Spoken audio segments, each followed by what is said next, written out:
My dad shoved my 10-year-old daughter off her chair at the Christmas table. That seat is for my real grandkid. Get out. She hit the floor in front of 14 relatives, and nobody moved. I didn't scream. I didn't cry. I said 4 words. My mom dropped her wine glass. My dad went pale. 3 days later, he received a certified letter, and his hands wouldn't stop shaking. My name is Dana.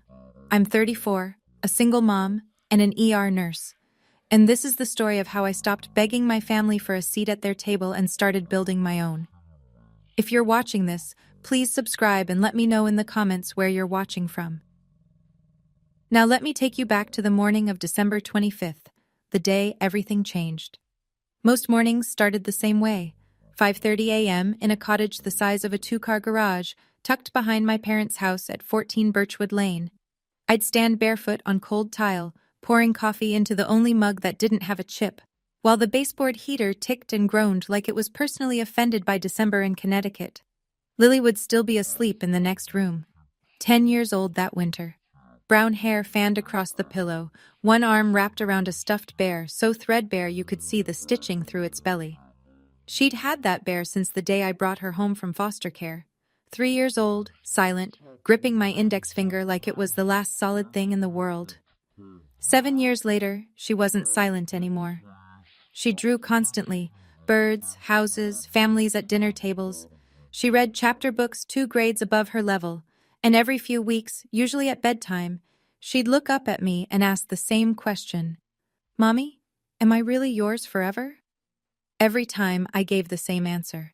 I'd been paying my father $1,100 a month to live in that cottage.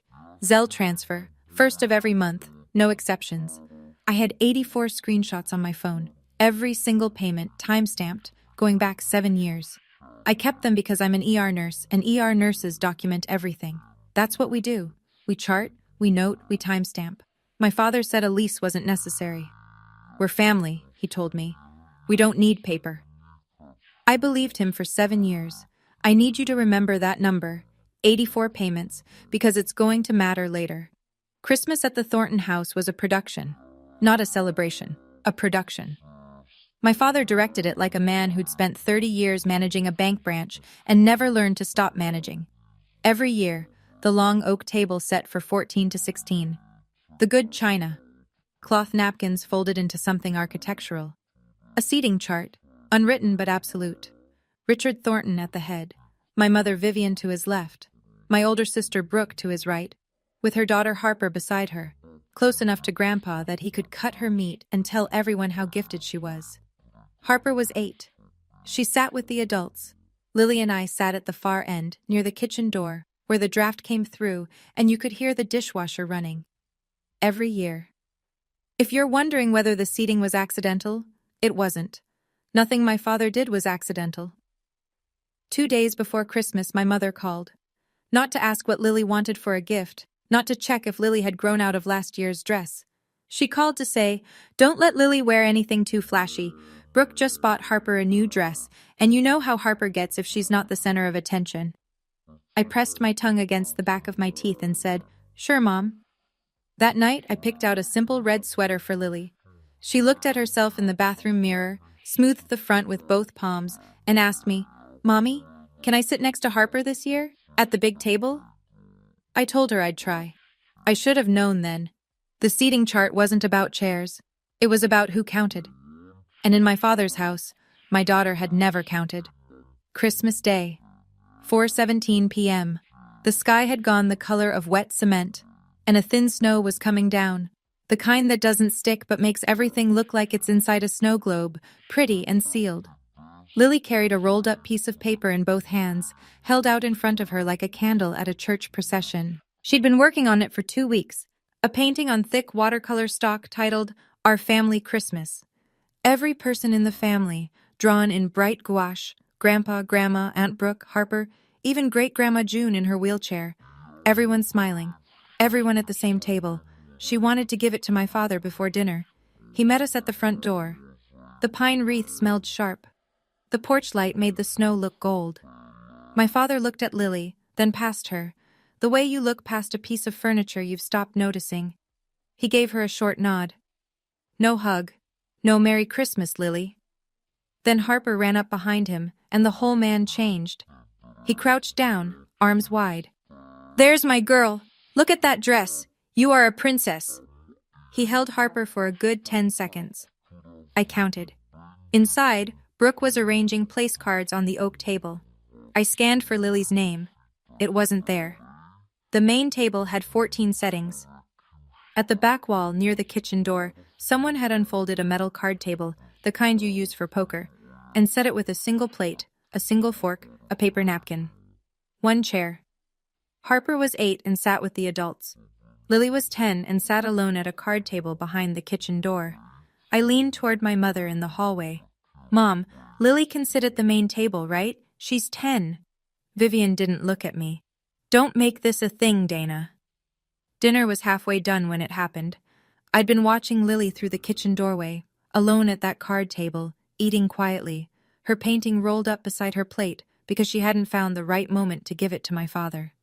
She kept glancing at the main table, at Harper laughing, at my father carving seconds of ham for Harper's plate while telling a story about her ballet recital. Then Lily stood up. She picked up her painting, walked to the main table, and slid into the one empty chair. The seat meant for my cousin Jeff, who hadn't shown. It was next to me. She sat down, unrolled the painting on the tablecloth, and smiled.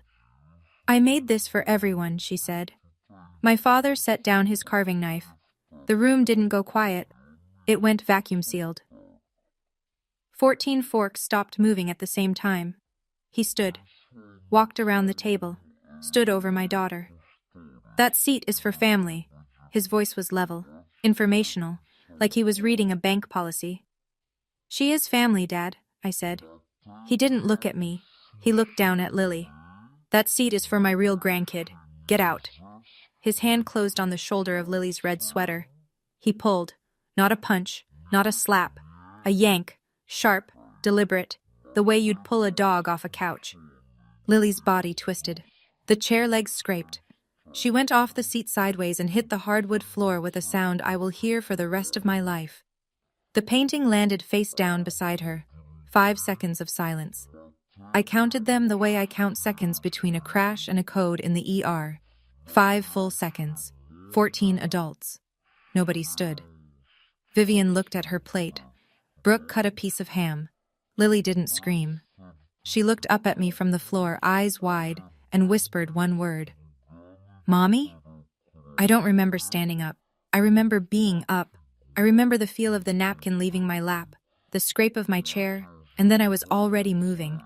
I didn't shout. I didn't lunge. 7 years of ER training will do that to you. When the worst thing in the room is happening, you don't scream. You act. Your hands go steady. Your voice drops. I crouched down, slid my arms under Lily, and lifted her. She was shaking, small, fast tremors, the way a child shakes when she doesn't understand what just happened, but her body does. I held her against my chest, one hand on the back of her head. Then I looked at my father. He was still standing. His hand was still half raised, fingers open, like the ghost of Lily's sweater was still in his grip. I said 4 words. We are done here. Behind me, I heard a sharp crack, glass on wood. My mother's wine glass had slipped from her hand onto the table.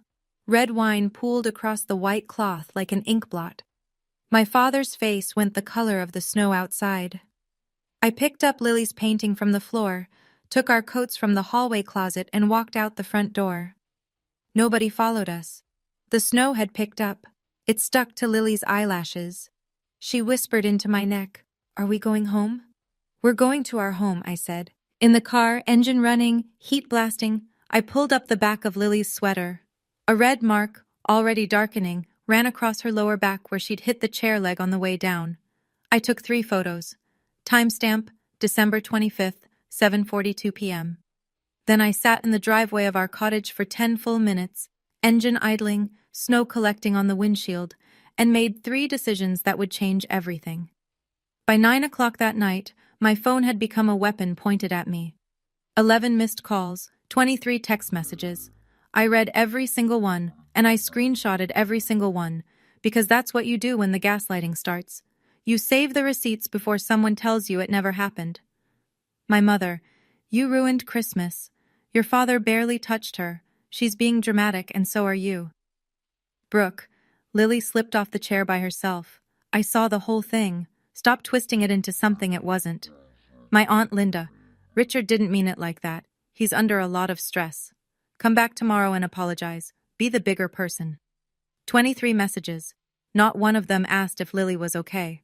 I set the phone face down on the kitchen counter and ran Lily a bath. I sat on the closed toilet lid and read her 2 chapters of her book while the bathroom filled with steam and the smell of the lavender soap she liked. She was quiet. Not the scared quiet from the floor. A thinking quiet. At bedtime, she looked up at me from her pillow and said, "Is Grandpa mad because I'm not really his?" I brushed the hair off her forehead. "You are really mine. That's what matters." She fell asleep holding the threadbare bear with both arms. I went to the kitchen table, opened my laptop, and created a Google Doc. Title: Incident Log, Thornton Family. I sat there until 1 in the morning, typing every incident I could remember from the last 7 years. Dates, quotes, who was present, things said to Lily, things said about Lily when she was in the next room. 7 years of notes, organized by year. I didn't reply to a single message that night. I had screenshots. That was enough. December 26th, 8:14 a.m. Lily was still asleep when the knocking started. Not a polite knock. The flat of a palm against the cottage door, hard enough to rattle the chain lock. I knew who it was before I looked through the peephole. My father stood on the step in his good overcoat, breath clouding in the cold. No casserole dish. No apology face. I opened the door 6 inches and kept my body between him and the hallway to Lily's room. He didn't say good morning. "You embarrassed me in front of my family." His voice was the same one he used to use on tellers who miscounted. Controlled, clipped, but with a current running underneath. "That girl needs to learn her place, and so do you." "Her name is Lily," I said. "She's your granddaughter, and you pushed a child."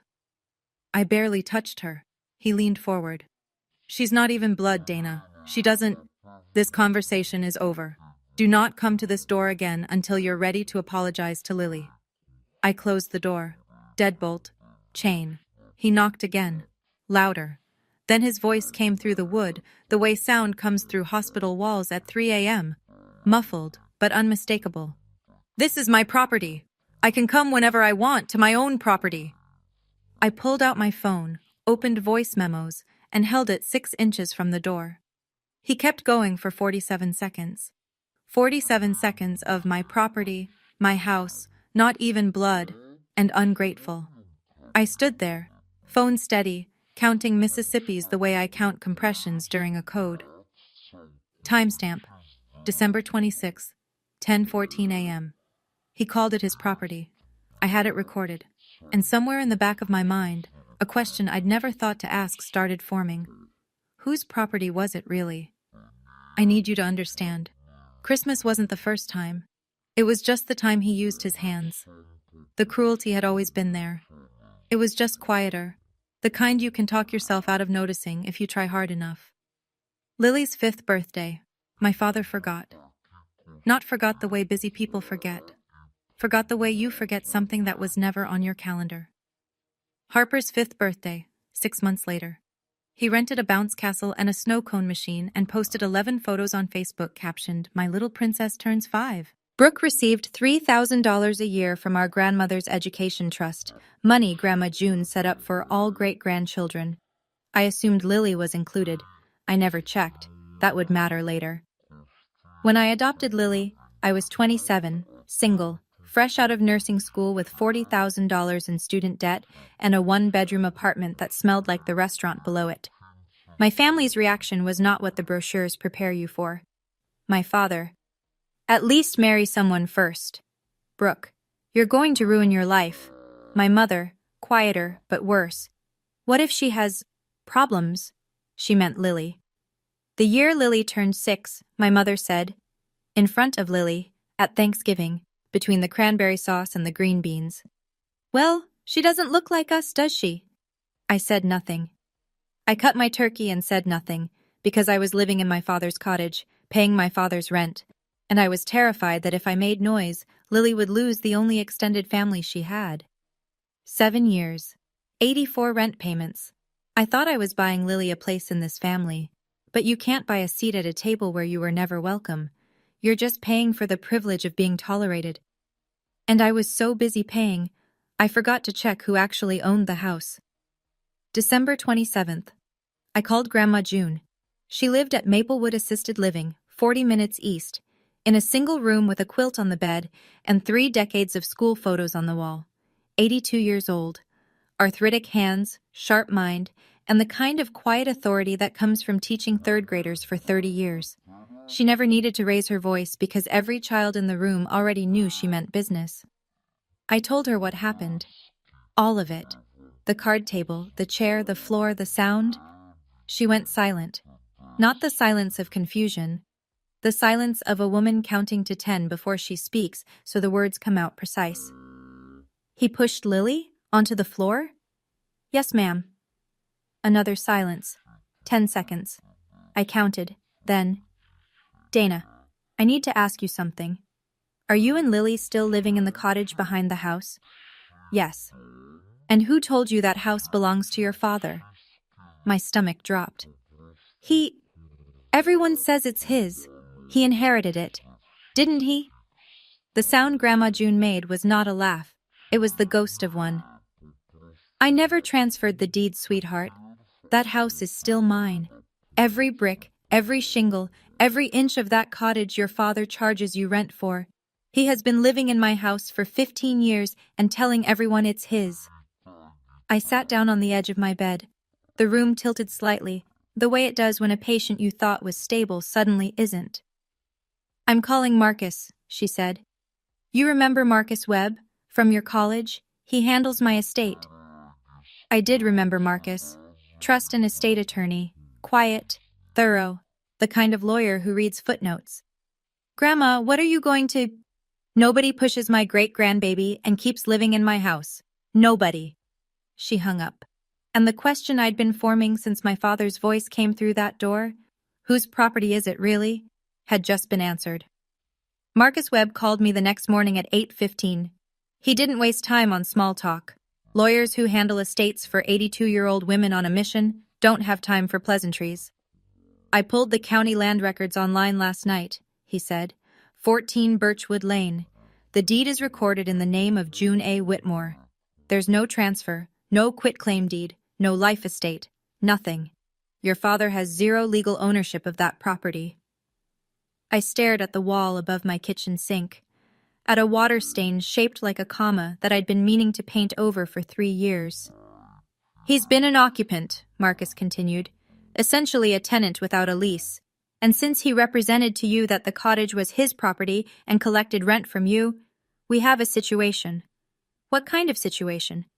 Unjust enrichment. You've been paying rent to a person who had no legal right to collect it. 7 years, $1,100 a month. Dana, that's $92,400. I set my coffee down because my hand wasn't steady enough to hold it. $92,400. I did the math differently in my head. That was 7 years of overnight shifts. That was holidays I worked so Lily could have birthday presents. That was the time I picked up a double on Thanksgiving because the rent was due on the 1st and my checking account had $800 in it. All of it paid to a man who didn't own a single brick of that house. Marcus sent the scanned deed to my email 10 minutes later. I opened it on my phone. There it was, recorded at the county clerk's office in neat black type. June A. Whitmore, clear, permanent, undeniable. I saved it in 3 places. I was an ER nurse. I documented everything. And I was just getting started. The deed was the first crack. The trust was the canyon. Marcus called again that afternoon. He'd requested the account records from the bank that held Grandma June's education trust, a revocable trust she'd created in 2016, funded with $120,000, designated for the educational benefit of all great-grandchildren of June A. Whitmore. She'd named my father as trustee because he was, in her words, good with money. I could hear Marcus turning pages. The original balance was $120,000, he said. The current balance is $11,340. I pulled the phone away from my ear and looked at it, the way you look at a machine that's just given you a reading you don't trust. Where did the rest go? 14 withdrawals between 2019 and 2024. Every single one is coded as educational expenses, Harper Thornton Hayes. He paused. Dana, Harper attends public school. There's no tuition. $108,660, withdrawn in Brooke's daughter's name, for an education that was free. I thought about Brooke's kitchen renovation 2 years ago, the Cancun trip. The designer bags that showed up in her Instagram stories with captions like, "Treat yourself, and because I deserve it." And Lily? I asked. There's not a single withdrawal in Lily's name. Another pause, longer this time. In fact, Lily isn't listed as a beneficiary at all. The trust says all great-grandchildren, but your father, as trustee, never added her. He had the administrative duty to include her. He chose not to. $108,660 gone. And my daughter's name was nowhere in the document, not because she wasn't eligible, because my father made sure she wasn't. I closed my eyes, breathed, and for the first time since Christmas, I felt something colder than anger. Marcus set up a 3-way call that evening, me, him, and Grandma June. I sat at the kitchen table with the laptop open and Lily's door closed, the sound of her audiobook playing softly down the hall, some chapter book about a girl who befriends a dragon. The kind of story where things turn out right. Marcus walked Grandma June through everything. The deed, the rent, the trust, the 14 withdrawals, the missing beneficiary. He spoke the way he always did, level, precise, like he was reading a lab report. When he finished, Grandma June went quiet. I watched the clock on the microwave. 15 seconds. I was counting again. In the ER, you learn that silence can mean 2 things: a patient crashing or a patient deciding to fight. Then she spoke, and her voice was so calm it could have frosted glass. Marcus, I need 3 things done before New Year's. First, freeze the trust. Today. No more withdrawals by anyone. Second, I want a full accounting from Richard. Every dollar, every receipt. He has 30 days. Third, prepare an amendment. The sole beneficiary of the Education Trust, effective immediately, is Lily Marie Thornton. Marcus said, "Yes, ma'am." "And the house?" "They've been living in my house for 15 years without paying me a cent and charging my granddaughter rent." Her voice didn't shake. It sharpened. "Give them a proper 30-day notice to vacate. Certified mail." I started to say something. "Grandma, are you sure? Mom will—" She cut me off. "Your mother watched a grown man push a child onto the floor, Dana. And she picked up her fork, I'm sure." I heard the click of her hanging up, clean and final, the way she used to close her classroom door after the last student filed out. The trust was frozen. The clock was ticking. And I hadn't raised my voice once. December 29th, 4 a.m.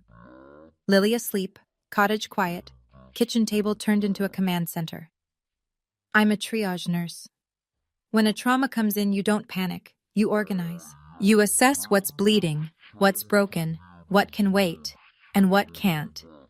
Then you move, one task at a time, until the board is clear. I applied the same logic to my father. Folder 1, the manila one, physical copies, 3 printed photos of Lily's bruise with timestamps, a printed copy of the medical report from Dr. Patel, Lily's pediatrician, who documented contusion on lower back consistent with blunt impact against furniture edge during our visit on December 26th. Folder 2, digital, backed up to cloud, the Google Doc incident log, now 23 pages covering 7 years. 23 screenshots of text messages from Christmas night, each with timestamps and sender names. The 47-second voice memo of my father at the door. 84 Zelle payment confirmations totaling $92,400. The scanned county deed. The trust account statements showing 14 unauthorized withdrawals. 7 items. 7 years of silence, organized into evidence. I called Dr. Amara Singh's office when they opened at 9, a pediatric counselor in Glastonbury who specialized in children processing family disruption. First available appointment, January 2nd. Marcus emailed me 3 drafts by noon. The 30-day notice to vacate, a demand letter for full trust accounting, the trust amendment naming Lily as sole beneficiary, ready for Grandma June's notarized signature. I printed everything, stacked it, clipped it. Then I sat back in my chair and realized something I'd never felt before in that cottage. I wasn't asking anyone for permission. I wasn't tiptoeing around anyone's ego. I wasn't measuring my words against the cost of rent. For the first time in 7 years, I was just acting. It felt like breathing after being underwater. December 30th. The call I should have made 5 days earlier. The call I should have made years ago, if I'm being honest. But that's a different kind of reckoning. Marcus had walked me through it the night before. An adult used physical force on a 10-year-old child, causing her to fall and sustain visible bruising. Under Connecticut law, that meets the threshold for a report to DCF, Department of Children and Families. You can file as the parent. I sat at the kitchen table at 10 a.m., with the hotline number written on a post-it. Lily was at the other end of the cottage, cross-legged on the living room rug, painting a snow owl with her watercolors. I could see the back of her head from where I sat, brown hair, still messy from sleep, bent in concentration. I dialed. My hand shook. Not from fear. From the weight of 7 years pressing down on a phone that weighed 6 ounces. Reporting your own father to Child Protective Services is not something they prepare you for in nursing school. It's not something anyone prepares you for anywhere. The intake worker was patient. I gave dates, descriptions, the medical report reference number from Dr. Patel. I described the bruise, the chair, the 14 witnesses who did nothing. I submitted a written follow-up statement by email that afternoon with the photos attached. Case opened, confirmation number recorded, investigation timeline, 30 to 45 days. A caseworker would contact Richard Thornton for an interview. I set the phone down, looked across the room at Lily, who was holding her paintbrush up to the light, checking the color. She didn't know I'd just made that call. She didn't need to. That was my job. To make the calls she couldn't, so she could keep painting snow owls in the safety of a warm room. If you've ever held a phone in your hand, knowing you should have dialed years ago, you understand exactly what that moment cost. And I need to tell you, this story is far from over. What happened next is the part I still can't believe. If you're with me, hit subscribe and drop a comment. What would you have done that Christmas night? Let's keep going.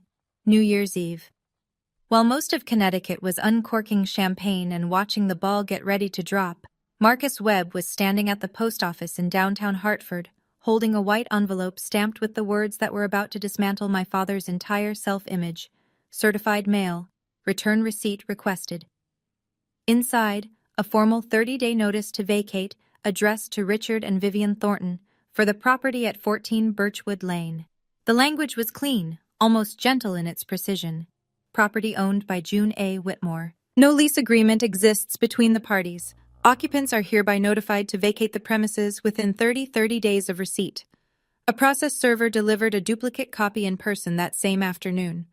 Belt and suspenders, Marcus said. You don't leave room for I never got it. A separate envelope went out the same day. A demand letter to Richard Thornton in his capacity as trustee of the Whitmore Education Trust, requiring a full accounting of all withdrawals within 30 days. The letter referenced breach of fiduciary duty in language that was polite the way a scalpel is polite. Technically civil, functionally devastating. At 3 o'clock, Marcus drove to Maplewood Assisted Living. Grandma June signed the trust amendment at the table in her room, witnessed by Marcus and notarized by a mobile notary. Sole beneficiary, effective immediately, Lily Marie Thornton. I spent New Year's Eve on the couch with Lily. We ate popcorn and watched the countdown on TV. She fell asleep with her head on my lap at 11:40, 20 minutes before midnight. I pulled a blanket over her and listened to the muffled sound of fireworks from somewhere down the street. Is next year going to be better, Mommy? She'd asked before dozing off. I stroked her hair. Next year is going to be ours. Somewhere across town, a certified letter was sitting in my father's mailbox, ticking like a clock. January 2nd. Marcus texted me at 10:09 a.m. Return receipt signed. 10:07 a.m. He has it. 13 minutes later, my phone rang. I didn't need to look at the screen. I could feel the vibration pattern the way you feel a storm system moving in. Heavy, electric, inevitable. My father's voice came through at a pitch I'd never heard from him before. Not the controlled bank manager tone, not the quiet threat from the cottage door. This was something cracked open, raw, and wild. Your grandmother is senile. This is my house. I have lived in that house for 15 years. It is mine. You turned a confused old woman against her own family, and I will sue every last one of you. I let him finish. Then, you'll need to discuss that with Marcus Webb. His number is on the letter. I hung up. 10:35. Vivian's turn. The crying was already in progress when I picked up. How could you do this to us? We're your parents. We took you in when you had nothing. We let you live in the cottage. You charged me rent for a house that wasn't yours. I have every Zelle receipt. I hung up. 11 o'clock. Brooke. I saw the name on the screen and let it go to voicemail. The message was 40 seconds of threats about lawyers, elder abuse, and how I was going to pay for this. I saved it, filed it, moved on. That afternoon, Marcus told me Richard had called Grandma June directly, screamed at her for 4 minutes. Grandma June waited for him to finish, then said, in the same voice she'd used to quiet a classroom of 8-year-olds, I'm 82, Richard, not stupid. You have 29 days. She hung up first. The calls didn't work, so they switched tactics. First week of January. Brooke sent a group text to every relative in the family, 23 people, including cousins I hadn't spoken to since Obama was in office. I know because my cousin Rachel forwarded it to me within the hour with a single comment. Thought you should see this. The text read, just wanted everyone to know what's happening. Dana is manipulating Grandma June, who, as many of you know, has been declining mentally. She is trying to steal the family home and turn Grandma against Mom and Dad. Grandma has signs of dementia and doesn't understand what she's signing. Please call her and talk some sense into her before this goes further. This is breaking Mom's heart. Every sentence. A lie pressed flat and smooth, the way you iron a crease into a shirt you want to look respectable. I screenshotted it, filed it. Then my Aunt Linda called. Linda, who texted me on Christmas night to say Richard didn't mean it, be the bigger person. Her voice was careful now. Testing. Dana, is it true you're trying to kick your parents out of their home? It's not their home, Aunt Linda. It's Grandma June's. Dad lied, and he pushed Lily. Richard would never. I have a recording. Silence. Then, what? I sent her the 47-second voice memo. The one with my property, and not even blood, and ungrateful. I didn't say anything else. I just sent it and waited. 3 minutes later, Linda texted back 2 words. Oh God. 2 of my cousins unfriended me on Facebook that week. My great-aunt Patty sent a message that said, you're tearing this family apart over a chair. I didn't respond. I didn't post. I didn't argue. Brooke had texted 23 people. I sent 1 recording to 1 person. Receipts don't need an audience. They need the right ears. January 2nd. The same day my father received the letter and started screaming. While he was calling lawyers and threatening lawsuits, I was in a waiting room in Glastonbury with magazines from 2022 and a fish tank that hummed like a meditation app. Lily was behind the closed door with Dr. Amara Singh. 45 minutes. I sat in the blue vinyl chair and stared at the fish, a fat orange one going in circles, and tried not to think about what my daughter might be saying in there.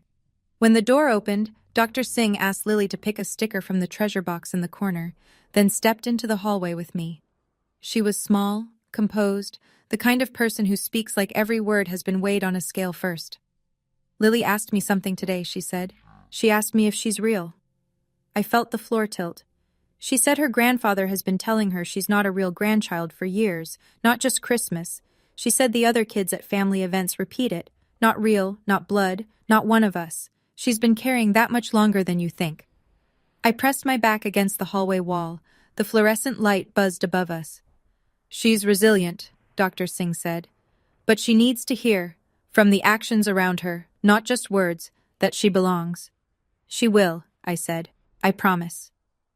On the drive home, Lily sat in the back seat, peeling the edges of her sticker, a purple triceratops. She said without looking up, Dr. Singh told me feelings aren't wrong or right. They just are. That's true, baby. Then is it okay that I'm mad at Grandpa? It is absolutely okay. She nodded and went back to her sticker. I could protect her from a shove. I had. But I hadn't protected her from the words. The years of quiet, daily erosion that taught her to question whether she was real. That failure sat in my chest like a stone. And I swore right there on Route 17 with the heater blowing and the Triceratops sticker half peeled that it would be the last time I was late. January 15th. The accounting deadline hit like a timer going off in an empty room. Marcus called at 4 p.m. His voice had the particular flatness of a man who expected exactly this. No response from your father. No accounting. No receipts. No communication from his attorney. If he even has one. The 30-day window for the trust accounting has closed. I was in the break room at the hospital, still in scrubs, eating a granola bar that tasted like pressed sawdust. Through the window, I could see the parking lot dusted with old snow, gray and pitted. What happens now?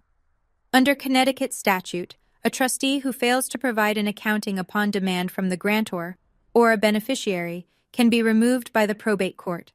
I'm filing a petition tomorrow to remove Richard as trustee of the Whitmore Education Trust and requesting a court-ordered audit of all disbursements. I let that settle. A court-ordered audit. Every withdrawal, every fake educational expense, every dollar that went to Cancun and kitchen granite and designer bags, all of it pulled into the light under oath. One more thing, Marcus said. Brooke retained an attorney. He called me this morning, off the record, and I mean truly off the record. He told me her position is, quote, extremely weak, and he's advised her to settle. I almost smiled. Almost. And the house? The 30-day notice was served December 31st. They have until January 30th to vacate. If they don't, we file an eviction action. But Dana, I don't think it'll come to that. Your father is a man who can't afford to have an eviction on public record. His pride won't let it get there. I looked at the calendar on the break room wall. Someone had drawn a smiley face on the 30th. 15 days. After 15 years of lies, my father had 15 days. January 18th. 3 days before Grandma June's family meeting, and 12 days before the vacate deadline. My mother came to the cottage alone. No call ahead, no text. Just the crunch of her good shoes on the frozen gravel path, and then a knock. Not the flat palm assault my father had used, but something softer. Tentative. The knock of a woman who'd practiced what she was going to say in the car. I opened the door. Lily was at school. The cottage smelled like burned toast and the lavender plug-in Lily had chosen at the dollar store. Vivian's eyes were red.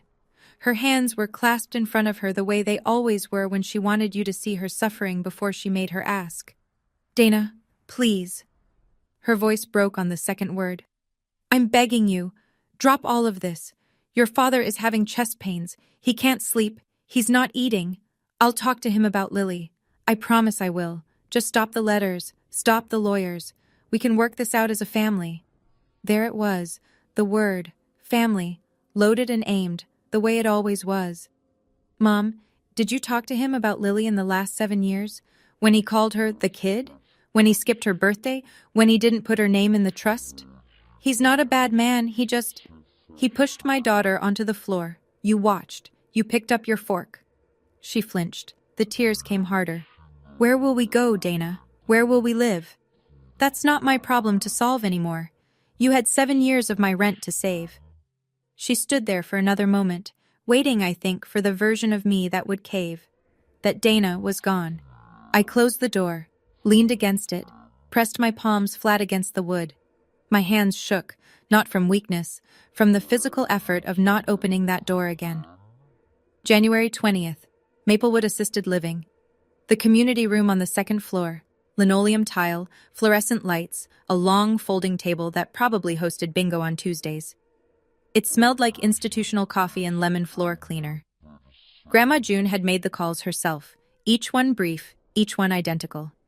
I need you at Maplewood on Saturday at 2. This is not optional. When I walked in, Marcus was already there. Navy blazer, laptop bag, the quiet competence of a man who'd done this before. He was connecting his laptop to the wall-mounted TV that usually showed weather forecasts and meal schedules. I sat 3 chairs from the end, set my hands on the table.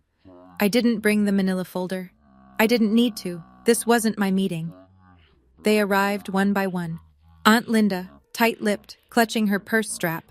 2 cousins, Derek and Nate, who'd unfriended me on Facebook but apparently couldn't unfriend Grandma June. Brooke, in sunglasses indoors, like she was arriving at a deposition she hadn't studied for. Richard and Vivian came last. My father walked in the way he walked into everything. Chin up, shoulders back. The posture of a man who'd spent 30 years behind a desk people had to stand in front of. Vivian trailed behind him, already crying softly. Then Grandma June was wheeled to the head of the table. She wore a gray cardigan buttoned to the top. Her reading glasses hung on a chain. In front of her, on the table, was a manila folder identical to the one I kept at home. Richard sat down, face flushed. "Mom, this is ridiculous. Whatever Dana's told you." "Sit down, Richard." Her voice cut the room like a ruler on a desk. "I have a few things to show everyone." Marcus opened his laptop. The TV screen flickered to life, and the room went very, very still. This is the moment. Everything Dana documented, every screenshot, every receipt, every recording she filed away instead of firing back, it all leads right here, to this room. If you're on the edge of your seat, hit that like button and tell me in the comments, do you think Richard will finally face what he did? Stay with me. Grandma June spoke the way she taught. Slowly, clearly, with the patience of someone who knows the class isn't going to like the lesson. 15 years ago, I allowed Richard and Vivian to move into my home on Birchwood Lane. It was a kindness, not a transfer. She nodded at Marcus. He placed a printed sheet in front of every person at the table. This is the county land record for 14 Birchwood Lane. The owner, today, as it has been since 1987, is June A. Whitmore, me. Richard's jaw moved, but nothing came out. The color was leaving his face the way heat leaves a room when you open a window in January. 10 years ago, Grandma June continued, I created an education trust for all my great-grandchildren, all of them. I named Richard as trustee because I trusted him. She paused on the word trusted the way you pause on a crack in the ice. Marcus pressed a key. The TV screen lit up with a bank statement, rows of transactions, dates, amounts, neatly highlighted in yellow. These are the withdrawal records from that trust. 14 withdrawals over 5 years. Total, $108,660. Every one of them labeled educational expenses. Harper. She turned to Brooke. Brooke's sunglasses were off now. Her face had the color and texture of skim milk. Harper goes to public school, Brooke. There is no tuition. The room made a sound, not a gasp, more like the collective inhale of 6 people understanding something at the same time. Grandma June turned back to the table. Her voice didn't waver. And Lily Thornton, my great-granddaughter, Dana's daughter, was never added as a beneficiary. Not because she wasn't eligible, because Richard, as trustee, decided she wasn't family. She let that word hang in the air, family, like a nail driven through the center of the table. Richard stood up. The chair behind him screeched on the linoleum. I was going to transfer the deed. I was managing the trust properly. Brooke needed money for Harper's enrichment, and I made a judgment call as trustee, and... Show me one tuition receipt, Grandma June said. The room held its breath. Show me one invoice, one enrollment letter, one line item that proves $108,000 went to that child's education. Nothing. Richard's mouth opened and closed. He looked at Brooke. Brooke looked at her hands. Mom, Brooke started. Tell her. It was for activities and tutoring and enrichment programs. Vivian said nothing. She stared at the folded hands in her lap, the way she'd stared at her plate on Christmas night. Some people have one response to everything. Hers was disappearing. Then Aunt Linda spoke. She'd been sitting at the far end of the table, silent since she walked in, and when her voice came out it was low and shaking, not with tears, but with the kind of anger that comes when you realize you've been lied to and defended the liar. Richard, you told me Dana was the problem. You told all of us. You said she was bitter and dramatic and turning Grandma against the family. She held up the bank statement. This isn't bitter. This is theft. Derek and Nate stood up without a word and walked out. The door clicked shut behind them. They didn't slam it. They didn't need to. Marcus spoke next, his voice level and professional as a court filing. For the record, Mrs. Whitmore has amended the Education Trust. The sole beneficiary is now Lily Marie Thornton. Mrs. Whitmore has also issued a 30-day notice to vacate the property at Birchwood Lane. A petition to remove Richard Thornton as trustee has been filed with the probate court. Richard sat down slowly, like a man whose legs had stopped reporting for duty. His hands, resting on the table, were trembling. The room was quiet in the way a room is quiet after something has broken. Not peaceful, not resolved, just empty of everything except the sound of the fluorescent lights buzzing overhead. Grandma June turned to me. Her hand, small and knotted with arthritis, rested near my arm on the table. "Do you have anything to say, sweetheart?" I hadn't planned to speak. I'd come to listen, to watch, to let the paperwork do what paperwork does when people have spent years lying without it. But my grandmother asked, and I stood up, and the words came out the way they'd been waiting to come out for 7 years. Not loud, not fast, just clear. I looked at my father. "I spent 7 years trying to earn a seat at your table for my daughter. She drew you a painting that night. It was called Our Family Christmas. She drew every single one of you in it, and you shoved her off a chair for it." I looked at my mother. "I paid you $92,400 in rent for a house you didn't own, and when your husband pushed my child onto the floor, you picked up your fork." I looked at Brooke. "You took $108,000 that was meant for my daughter's education, and then you sent a group text to 23 people telling them I was the one stealing." I stopped, let the silence sit. "I'm not asking for an apology. I stopped waiting for one of those a long time ago." I looked at my father one last time.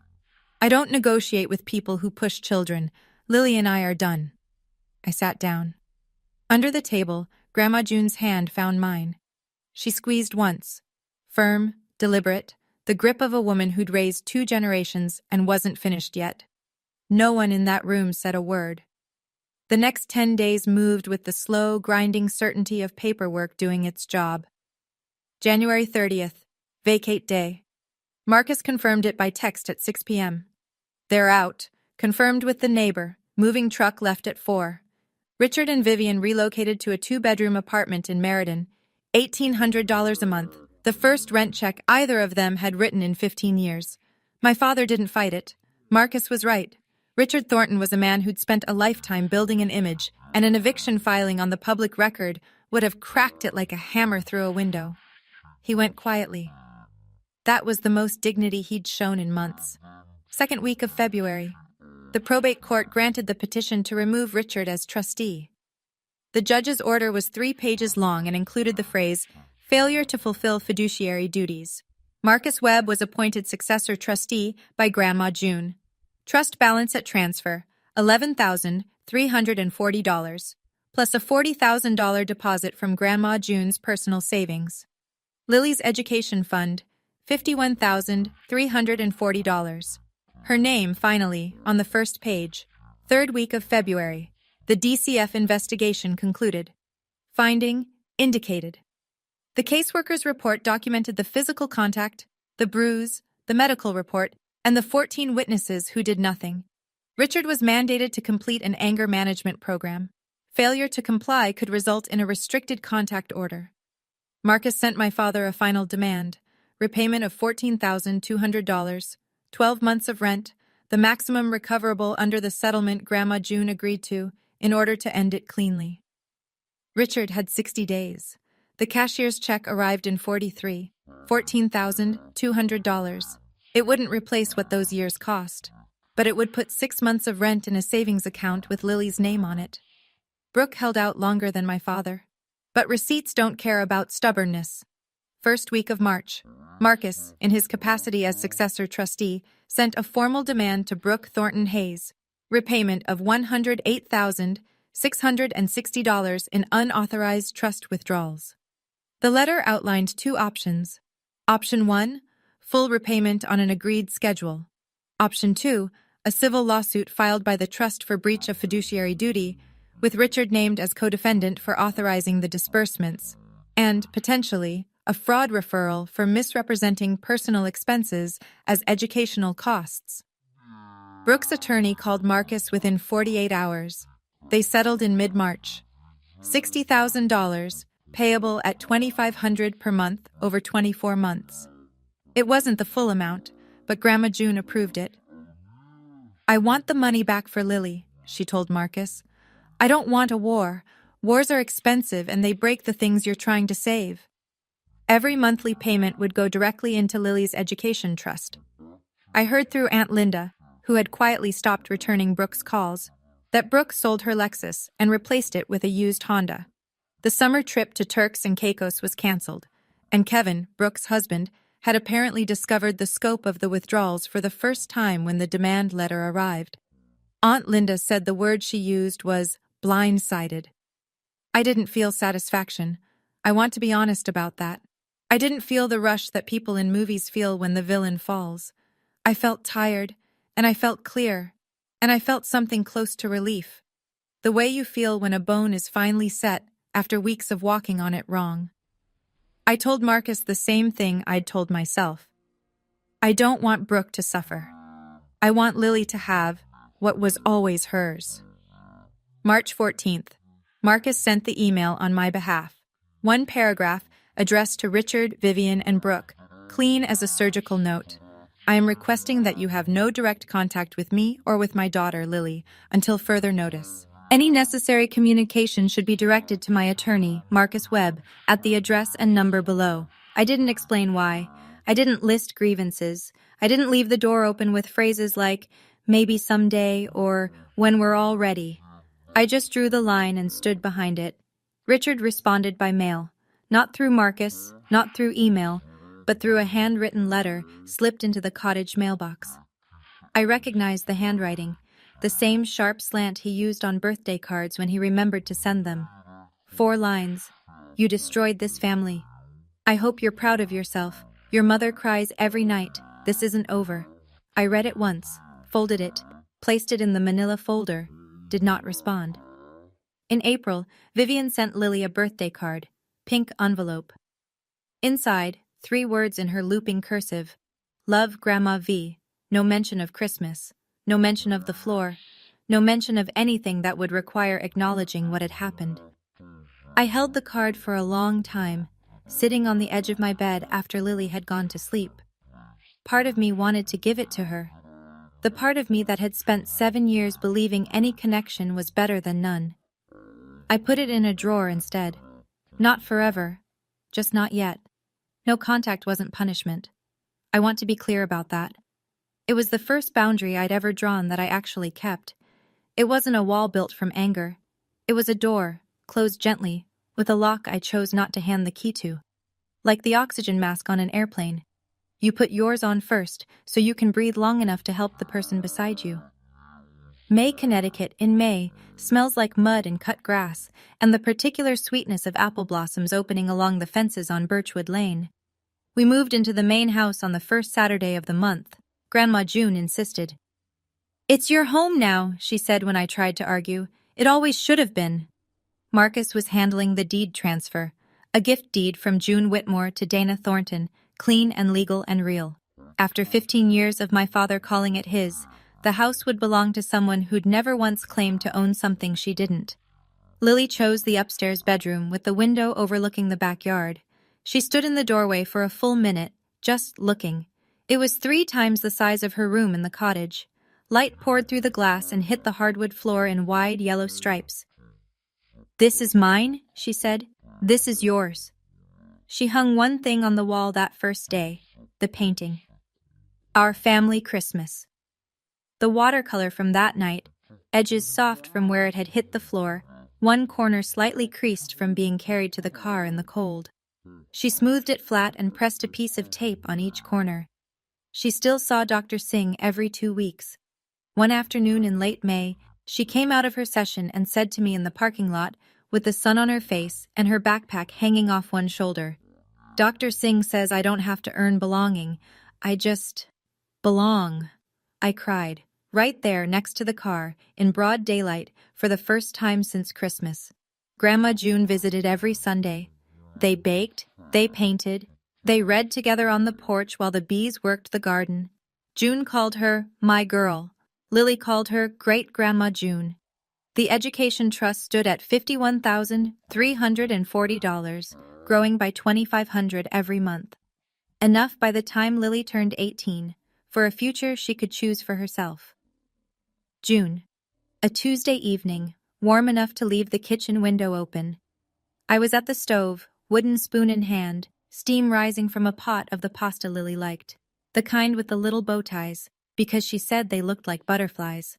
The backyard was gold, birch trees catching the last of the light, a cardinal on the fence post, head tilted, watching nothing. Lily came in from the living room at a run, socks sliding on the hardwood, and wrapped her arms around my waist from behind. She pressed her face into my back, and I felt her breathe. "Mommy? Am I really yours forever?" The question. The same one she'd asked 100 times. The one I'd always answered the same way, forever and always. Quick, automatic, a reflex like catching a ball. But this time I turned the burner down. I set the spoon on the counter. I crouched until we were eye to eye, her hands in mine, and I gave her a different answer. "You are mine, and I am yours, and this house is ours, and nobody gets to tell you different." She smiled. Not the careful smile she used at my father's table, the one that asked permission.